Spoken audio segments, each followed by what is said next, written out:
Saludos mis apreciados hermanos, bienvenidos a escuchar la palabra del Señor. En nuestra sección titulada Lecciones prácticas de la Biblia para obtener éxito en nuestra vida espiritual. Nuestro tema para hoy: un día yo era ciego, pero ahora veo. Antes de comenzar, les invito, me acompañen a tener una breve oración. Bendito Padre, que su morada es en los cielos, alabado y glorificado sea su santo y bendito nombre. Le damos gracias por la oportunidad que nos da de compartir su mensaje en esta hora. Le pedimos que el Espíritu Santo hable a través de nosotros y también que abra las mentes y los corazones de todos aquellos que han de escuchar su mensaje. En el nombre bendito de su Hijo amado lo pedimos. Amén. Bien, la lectura la encontramos en el capítulo 9 del libro de Juan. Lo vamos a leer el capítulo completo y vamos a ver qué lecciones hay para nosotros aquí. Dice: al pasar Jesús vio a un hombre ciego de nacimiento. Y le preguntaron sus discípulos diciendo: Rabí, ¿quién pecó, éste o sus padres, para que haya nacido ciego? Respondiendo Jesús: no es que pecó éste ni sus padres, sino para que las obras de Dios se manifiesten en él. Mas es necesario hacer las obras del que me envió, entre tanto que el día dura, la noche viene cuando nadie puede trabajar. Entre tanto que estoy en el mundo, luz soy del mundo. Dicho esto, escupió en tierra e hizo lodo con la saliva, y untó con el lodo los ojos del ciego, y le dijo: ve a lavarte en el estanque de Siloé, que traducido es enviado. Fue entonces y se lavó y regresó viendo. Entonces los vecinos y los que antes le habían visto que era ciego decían: ¿no es este el que se sentaba y mendigaba? Unos decían: él es, y otros: a él se parece. Él decía: yo soy. Y le dijeron: ¿cómo te fueron abiertos los ojos? Respondió él y dijo: aquel hombre que se llama Jesús hizo lodo, me untó los ojos y me dijo: ve al Siloé y lávate. Y fui, me lavé y recibí la vista. Entonces le dijeron: ¿dónde está él? Él dijo: no sé. Llevaron ante los fariseos al que había sido ciego, y era día de reposo cuando Jesús había hecho el lodo y le había abierto los ojos. Volvieron pues a preguntarle también los fariseos cómo había recibido la vista. Él les dijo: me puso lodo sobre los ojos y me lavé y veo. Entonces algunos de los fariseos decían: este hombre no procede de Dios, porque no guarda el día de reposo. Otros decían: ¿cómo puede un hombre pecador hacer estas señales? Y había disensión entre ellos. Entonces volvieron a decirle al ciego: ¿qué dices tú del que te abrió los ojos? Y él dijo: que es profeta. Pero los judíos no creían que él había sido ciego y había recibido la vista, hasta que llamaron a los padres del que había recibido la vista y les preguntaron diciendo: ¿es este vuestro hijo el que vosotros decís que nació ciego? ¿Cómo pues ve ahora? Sus padres respondieron y les dijeron: sabemos que este es nuestro hijo y que nació ciego. Pero cómo ve ahora no lo sabemos. O quién le haya abierto los ojos, nosotros tampoco lo sabemos. Edad tiene, preguntadle a él hablará por sí mismo. Esto dijeron sus padres porque tenían miedo de los judíos, por cuanto los judíos ya habían acordado que si alguno confesase que Jesús era el Mesías, fuera expulsado de la sinagoga. Por eso dijeron sus padres: edad tiene, preguntadle a él. Entonces volvieron a llamar al hombre que había sido ciego y le dijeron: Da gloria a Dios, nosotros sabemos que ese hombre es pecador. Entonces él respondió y dijo, si es pecador, no lo sé. Una cosa sé, que habiendo yo sido ciego, ahora veo. Y volvieron a decir, ¿qué te hizo? ¿Cómo te abrió los ojos? Él le respondió, ya os lo he dicho y no habéis querido oír. ¿Por qué lo queréis oír otra vez? ¿Queréis también vosotros haceros sus discípulos? Y le injuriaron y dijeron, tú eres su discípulo, pero nosotros discípulos de Moisés somos. Nosotros sabemos que Dios ha hablado a Moisés, pero respecto a éste no sabemos de dónde sea. Respondió el hombre y les dijo, pues esto es lo maravilloso, que vosotros no sepáis de dónde sea, y a mí me abrió los ojos. Sabemos que Dios no oye a los pecadores, pero si alguno es temeroso de Dios y hace su voluntad, a ese oye. Desde el principio no se ha oído decir que alguno abriese los ojos a uno que nació ciego. Si éste no viniera de Dios, nada podría hacer. Respondieron y le dijeron, tú naciste del todo en pecado y nos enseñas a nosotros, y le expulsaron. Oyó Jesús que le habían expulsado, y hallándole le dijo, ¿crees tú en el Hijo de Dios? Respondió él y dijo, ¿quién es Señor para que crea en él? Le dijo Jesús, pues le has visto, y el que habla contigo, él es. Y él dijo, creo, Señor, y le adoró. Dijo Jesús, para juicio he venido yo a este mundo, para que los que no ven, vean, y los que ven, sean cegados. Entonces algunos de los fariseos que estaban con él, al oír esto, le dijeron, ¿acaso nosotros somos también ciegos? Jesús les respondió, si fuerais ciegos, no tendríais pecado, mas ahora porque decís vemos, vuestro pecado permanece. Esto es lo que nos dice el capítulo 9 de Juan. Vamos a resaltar algunos puntos importantes de la lectura. En el versículo 3, los discípulos preguntan al Señor Jesús, ¿quién había pecado? ¿Este joven o sus padres para que él naciese ciego? Él dice, ni él ni sus padres, sino para que la gloria del Señor se manifieste. El Señor tenía una lección que dar a la iglesia de ese tiempo al sanar a este hombre que había nacido ciego. El versículo 10 y 11, cuando le preguntaban al ciego cómo habían sido abiertos sus ojos, notemos, hermanos, que él daba razón, punto por punto, con detalles, cómo es que el Señor había hecho ese milagro en él. Versículos 16 y 17, vemos que había disensión entre los fariseos. Unos creían en Jesús y otros no. Versículos 18 al 23, la iglesia en ese tiempo estaba echando fuera a todos los que declararan que Jesús era el Cristo. Eso lo vemos cuando llamaron a sus padres y les preguntaron acerca del muchacho y les preguntaron si es que él había nacido ciego.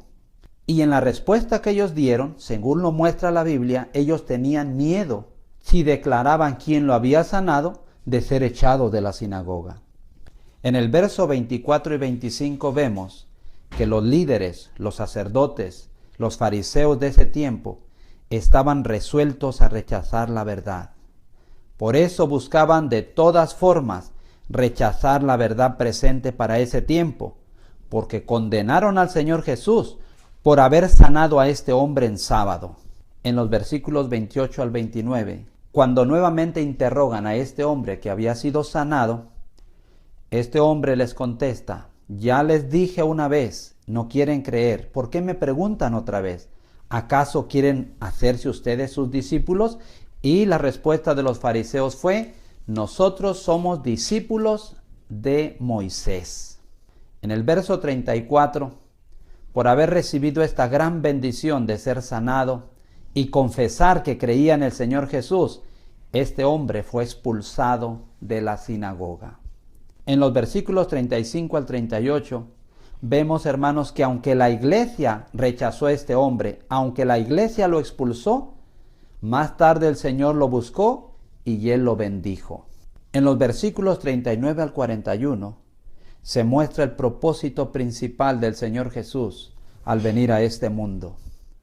Él quería sanar a su iglesia, la iglesia judía, de la ceguera espiritual. Pero en sus palabras tan claras, dice: yo para juicio he venido a este mundo, para que los que no ven, vean, y para los que ven, sean cegados. Está hablando en términos espirituales. La verdad siempre ha venido con el propósito de abrir nuestros ojos, de mostrarnos la verdad, pero cuando esa verdad se rechaza, entonces trae ceguera espiritual. Un punto muy importante, hermanos, para resaltar aquí: mientras este hombre se encontraba en su condición de ceguera, pasaba inadvertido en la iglesia y en el pueblo.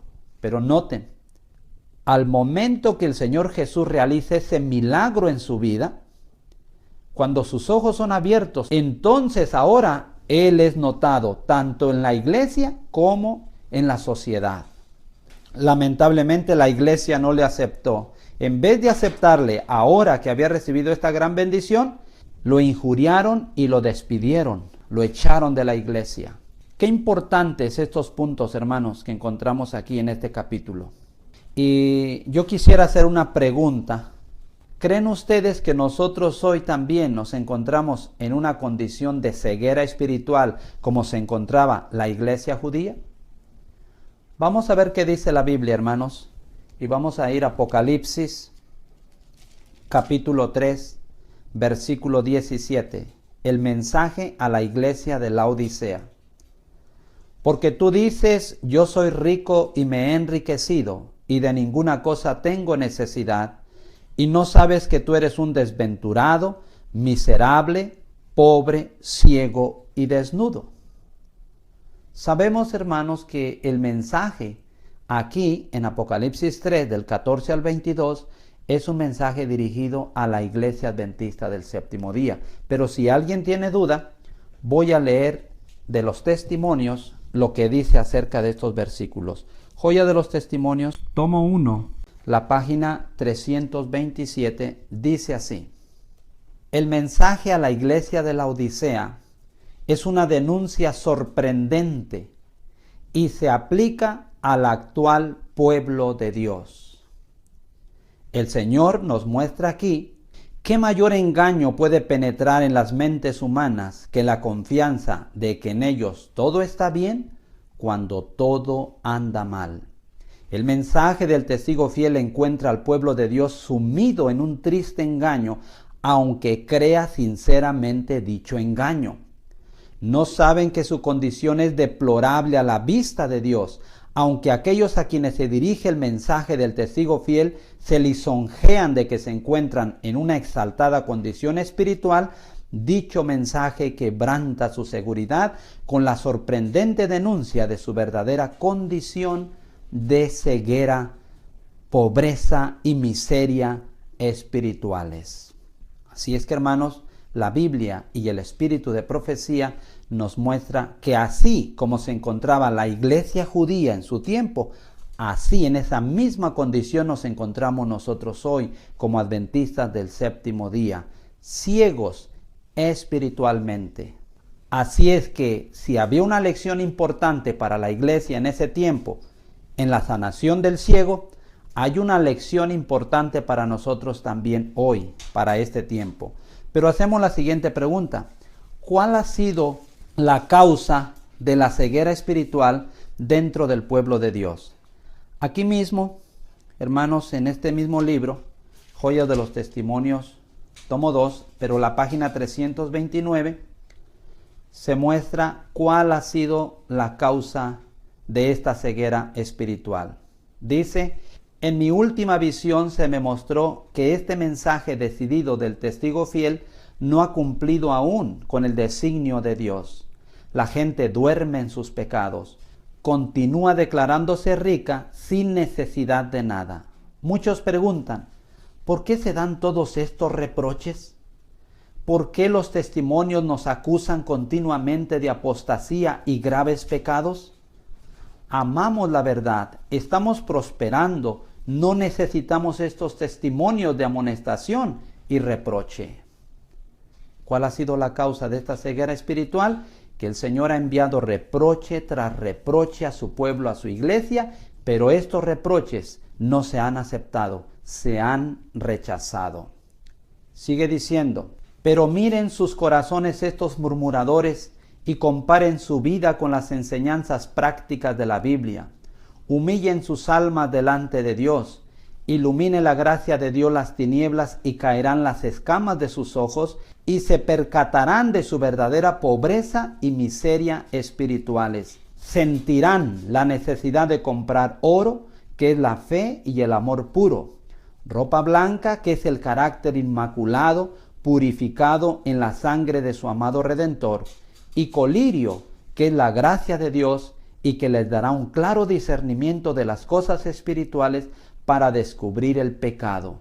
Estas cosas son más preciosas que el oro de Ofir.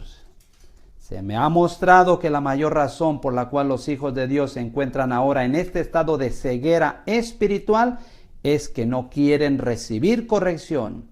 Muchos han despreciado los reproches y amonestaciones que se les dirigieron a través del testigo fiel y a través de los testimonios.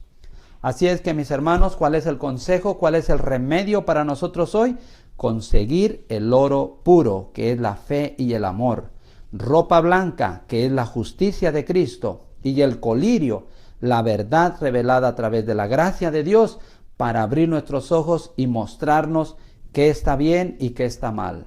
Así es que, mis hermanos, como en el tiempo del Señor Jesús había un mensaje, una verdad para curar la ceguera espiritual, hoy también, en nuestro tiempo, hay una verdad especial que el Señor ha enviado para curar nuestra ceguera espiritual. Así es que si nuestra condición es la misma, aquí en estos mismos versículos en la Biblia, habrá lecciones importantes para nosotros hoy. En el versículo 3, hermanos, como ya lo explicamos, al ser sanado este hombre, el Señor Jesús quería traer la atención de su pueblo a una situación espiritual que se estaba dando dentro de ellos. Ahora, ¿qué dice el espíritu de profecía para nuestro tiempo, hermanos? Vamos a leer el conflicto de los siglos, la página 653 y parte de la 654. Dice así, hermanos: cuando Cristo vino a predicar palabras de vida, el vulgo le oía con gozo, y muchos, hasta de entre los sacerdotes y gobernantes, creyeron en él. Pero los principales de los sacerdotes y los jefes de la nación estaban resueltos a condenar y rechazar sus enseñanzas. A pesar de salir frustrados todos sus esfuerzos para encontrar en él motivos de acusación, a pesar de que no podían dejar de sentir la influencia del poder y sabiduría divinos que acompañaban sus palabras, se encastillaron en sus prejuicios y repudiaron la evidencia más clara del carácter mesiánico de Jesús para no verse obligados a hacerse sus discípulos. Estos opositores de Jesús eran hombres a quienes el pueblo había aprendido desde la infancia a reverenciar y ante cuya autoridad estaban acostumbrados a someterse implícitamente. ¿Cómo es posible, se preguntaban, que nuestros gobernantes y nuestros sabios escribas no crean en Jesús? ¿Sería posible que hombres tan piadosos no lo aceptaran si fuera el Cristo? Y fue la influencia de estos maestros la que indujo a la nación judía a rechazar a su Redentor. El espíritu que animaba a aquellos sacerdotes y gobernantes anima aún a muchos que pretenden ser muy piadosos. Se niegan a examinar el testimonio que las Sagradas Escrituras contienen respecto a las verdades especiales para la época actual. Llaman la atención del pueblo al número de sus adeptos, su riqueza y su popularidad, y desdeñan a los defensores de la verdad, que por cierto son pocos, pobres e impopulares, y cuya fe los separa del mundo. Cristo previó que las pretensiones de autoridad desmedida de los escribas y fariseos no había de desaparecer con la dispersión de los judíos. Con mirada profética vio que la autoridad humana se encumbraría para dominar las conciencias en la forma que ha dado tan desgraciados resultados para la Iglesia en todos los siglos. Y sus terribles acusaciones contra los escribas y fariseos y sus amonestaciones al pueblo a que no siguieran a esos ciegos conductores fueron consignadas como advertencia para las generaciones futuras. Qué claro el espíritu de profecía, hermanos, nos muestra lo que acabamos de leer en el capítulo 9 de San Juan. Algunos creían, otros no creían. Y por la influencia de los líderes religiosos, la mayor parte de la gente en el tiempo del Señor Jesús rechazó la verdad, rechazó la gran bendición que el Señor les traía, la luz, para sacarlos de su ceguera espiritual. Pero dice que ese espíritu no desaparecería en la dispersión de los judíos, no, ese espíritu permanecería hasta el final del tiempo. Y ese mismo espíritu es que está obrando hoy, al presente, en contra de la verdad. Ya que vemos que nos ha tocado vivir ahora este tiempo a nosotros, hermanos, ¿qué ejemplo podemos tomar? Aquellos que hemos aceptado el mensaje del testigo fiel que el Señor ha enviado a la iglesia de la Odisea, aquellos que hemos decidido a salir de nuestra condición de ceguera espiritual. ¿Qué ejemplo podemos tomar de este hombre ciego? Bien, habíamos dicho, hermanos, que cada vez que se le interrogaba a este hombre y se le preguntaba cómo es que había sido sanado, si ustedes ven en la Biblia, él daba todos los detalles. No se avergonzaba ni tenía temor de decir quién lo había sanado y cómo lo había hecho. Es un ejemplo, hermanos, para seguir por cada uno de nosotros hoy, los que hemos recibido la bendición de ser sanados de nuestra ceguera espiritual. Cualquiera que nos pregunte, cualquiera que demande razón de la esperanza que hay en nosotros, deberíamos mostrar claramente la manera cómo es que nuestros ojos fueron abiertos. Deberíamos de declarar claramente la verdad a aquellos que nos pregunten acerca de ella.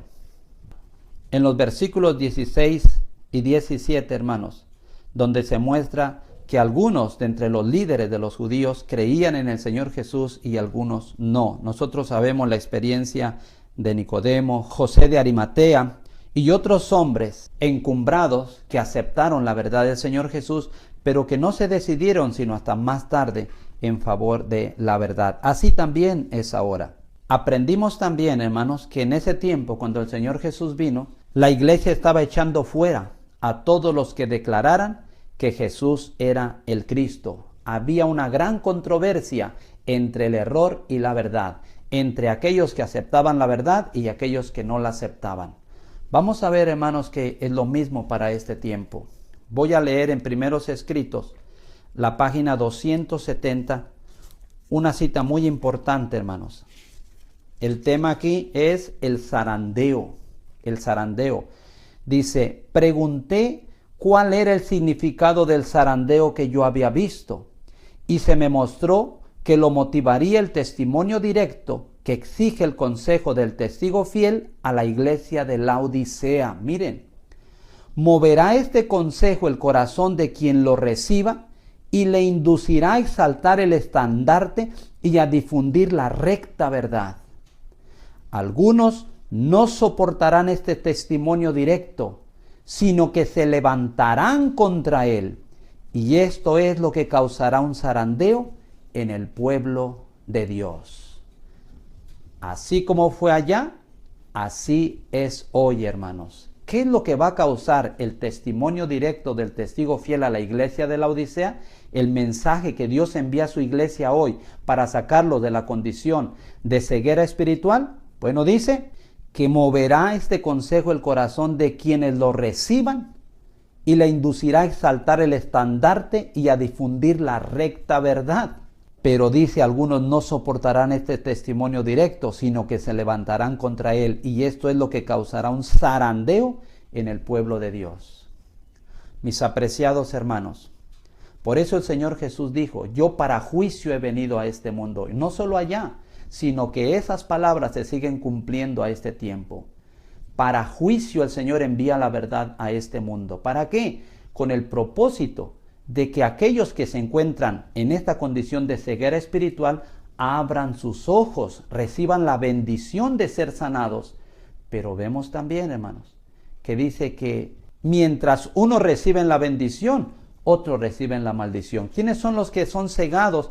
Aquellos que rechazan la verdad. Aquellos que menciona aquí el espíritu de profecía en Primeros Escritos 270, que se levantarán en contra del mensaje. Estos, en vez de abrírseles sus ojos, les son cerrados, son enceguecidos, hermanos. Bien podemos decir, como hemos leído otros pasajes de la Escritura, o la verdad o nos salva o nos condena en todo tiempo, hermanos. Versículos 24 y 25. Los líderes de ese tiempo del Señor Jesús estaban resueltos a rechazar la verdad. Por eso buscaban de todas formas encontrar una falta en el Señor Jesús para rechazarle como Salvador del mundo. En este momento, cuando sanó al ciego, ustedes saben, dijeron, da gloria a Dios, porque ese hombre es pecador. ¿Por qué dijeron que era pecador? Por la razón de que había efectuado este milagro en sábado. Así es que buscaron un punto donde señalarle y presentarlo al pueblo como un transgresor del sábado. ¿Qué dice el espíritu de profecía para este tiempo acerca de aquellos que han rechazado la verdad y aquellos que la aceptan? Conflicto de los siglos, página 511 y 512. Hogaño como antaño. La predicación de una verdad que reprueba los pecados y los errores del tiempo despertará oposición. Porque todo aquel que obra el mal odia la luz y no viene a la luz para que sus obras no sean reprendidas. Cuando los hombres ven que no pueden sostener su actitud por las sagradas escrituras, muchos resuelven sostenerla a todo trance y con un espíritu malévolo atacan el carácter y los motivos de los que defienden las verdades que no son populares. Es la misma política que se siguió en todas las edades. Elías fue acusado de turbar a Israel, Jeremías lo fue de traidor y San Pablo de profanador del templo. Desde entonces hasta ahora, los que quisieron ser leales a la verdad fueron denunciados como sediciosos, herejes o cismáticos. Multitudes que no son demasiado descreídas para aceptar la palabra segura de la profecía, aceptarán con ilimitada credulidad la acusación dirigida contra los que se atreven a reprobar los pecados de moda. Esta tendencia irá desarrollándose más y más, y la Biblia enseña a las claras que se va acercando el tiempo en que las leyes del Estado estarán en tal contradicción con la ley de Dios, que quienes quieran obedecer a sus preceptos divinos tendrán que arrostrar censuras y castigos como un malhechor. Aquí está, hermanos, lo que el espíritu de profecía dice que ocurriría en todo tiempo. Los que aceptan la verdad son señalados como herejes, cismáticos, rebeldes, problemáticos, de todo. Como al Señor Jesús le llamaron profanador del sábado, así a sus siervos les han llamado en el pasado y así en el presente, hoy, se señala a aquellos que han aceptado la verdad, que han aceptado esta gran bendición de que sus ojos sean abiertos, son señalados igualmente como sediciosos, como herejes, como cismáticos, como lo dice aquí el espíritu de profecía en el libro Conflicto de los Siglos. Hay una declaración que mencionan los sacerdotes y fariseos aquí, hermanos, cuando el hombre que había sido sanado se dirige a ellos en una pregunta directa y les dice, ¿también ustedes quieren hacerse sus discípulos? Y ellos dijeron, nosotros somos discípulos de Moisés. Nosotros somos seguidores de Moisés. Nosotros creemos en Moisés. Aunque el Señor Jesús en cierta ocasión les dijo, si de veras ustedes creyeran en Moisés, creerían en mí, porque de mí escribió Moisés. Sin embargo, Decían que eran fieles discípulos, fieles seguidores, fieles observadores de lo que Moisés dijo y estaban rechazando al Señor Jesús. Hermanos, eso está pasando también hoy en nuestro tiempo. Escuchen lo que dice el Espíritu de Profecía. Palabras de vida del Gran Maestro, página 56 y página 57. Dice lo siguiente así. En la parábola de la simiente de mostaza, no solo se ilustra el crecimiento del reino de Cristo, sino que en cada etapa de su crecimiento, la experiencia representada en la parábola se repite. Dios tiene una verdad especial y una obra especial para su iglesia en cada generación. La verdad oculta a los hombres sabios y prudentes del mundo es revelada a los humildes y a los que son como niños. Exige sacrificios, tiene batallas que luchar y victorias que ganar. Al principio son pocos los que la defienden. Ellos son contrarrestados y desdeñados por los grandes hombres del mundo y la iglesia que se conforma al mundo. Ved a Juan el Bautista, el precursor de Cristo, solo reprendiendo el orgullo y el formalismo de la nación judía. Ved a los primeros portadores del Evangelio, a Europa. Cuán oscura, cuán desesperada parecía la misión de Pablo y Silas, los dos tejedores de tienda, cuando juntos con sus compañeros tomaron el barco en Troas para Filipo. Ved a Pablo el anciano, encadenado, predicando a Cristo en la fortaleza de los Césares. Ved las pequeñas comunidades de esclavos y labriegos en conflicto con el paganismo de la Roma imperial. Ved a Martín Lutero oponiéndose a la poderosa iglesia que es la obra maestra de la sabiduría del mundo. Vedle aferrándose a la palabra de Dios frente al emperador y al papa, declarando: aquí hago mi decisión, no puedo hacer de otra manera, que Dios me ayude. Ved a Juan Wesley predicando a Cristo y su justicia en medio del formalismo, el sensualismo y la incredulidad. Ved a un hombre agobiado por los clamores del mundo pagano, suplicando el privilegio de llevarles el mensaje del amor de Cristo. Escuchad la respuesta del clericalismo. Siéntese, joven, cuando Dios quiera convertir a los paganos, lo hará sin su ayuda ni la mía. Los grandes dirigentes del pensamiento religioso de esta generación hicieron sonar las alabanzas y edificaron los monumentos de aquellos que plantaron hace siglos la semilla de la verdad. ¿No se vuelven muchos de esta obra para pisotear el crecimiento que brota de la misma semilla hoy en día?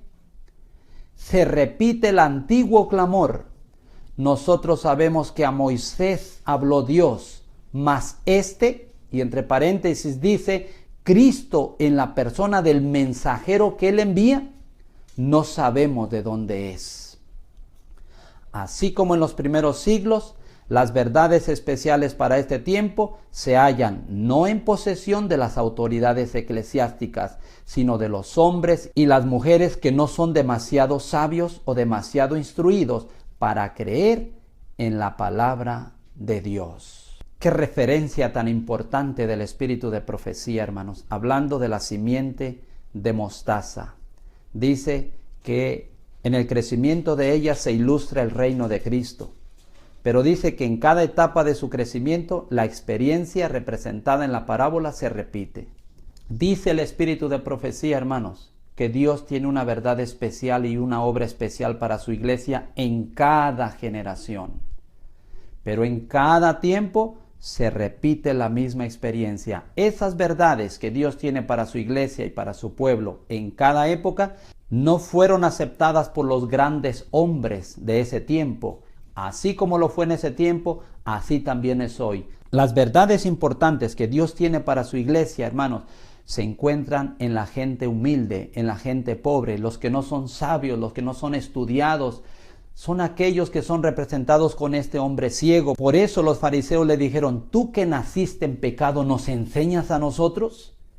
porque realmente este hombre era considerado como si hubiera estado en pecado por su enfermedad, porque realmente él era un desconocido y no se sabía nada de él. Pero una vez que sus ojos fueron abiertos, entonces él fue un hombre popular en favor de la verdad, pero rechazado por los grandes hombres de su tiempo. Así es hoy también, hermanos. Así es hoy, dice el Espíritu de Profecía.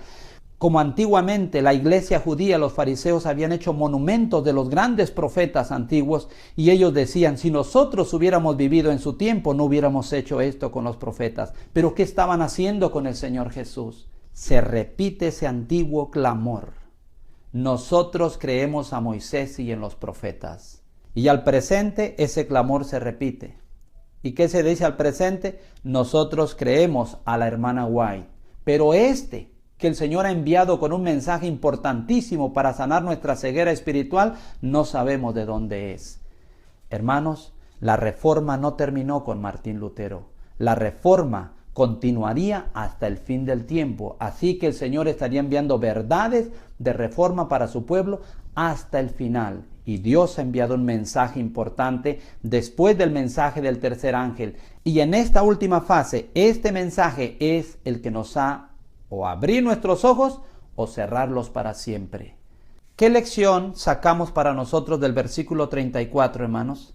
De este hombre que recibió esta gran bendición y lo confesaba abiertamente. Él fue expulsado de la sinagoga por esto. Pues la lección para nosotros es la misma. Todos los que al presente aceptan el mensaje del testigo fiel a la iglesia de la Odisea, el mensaje que ha venido para sanarnos de la ceguera espiritual, son expulsados de la sinagoga, igual como ocurría en el tiempo del Señor Jesús. Pero en el verso 35 y 38 se muestra, hermanos, que aunque este hombre había sido desechado de la iglesia, había sido expulsado de la iglesia por creer en el Señor Jesús, el Señor Jesús le buscó después y le bendijo.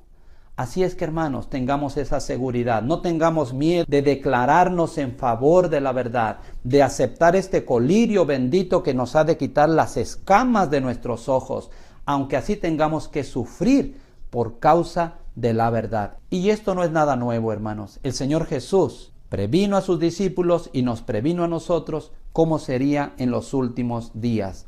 Vamos a leer una cita que se encuentra en Juan capítulo 16, versículos 1 y 2. ¿Qué dijo el Señor Jesús, hermanos? Dice lo siguiente: estas cosas os he hablado para que no tengáis tropiezo.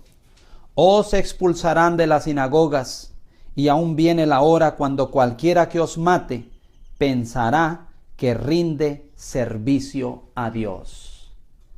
Lo que estamos viendo hoy es solamente el cumplimiento de las palabras del Señor Jesús, hermanos.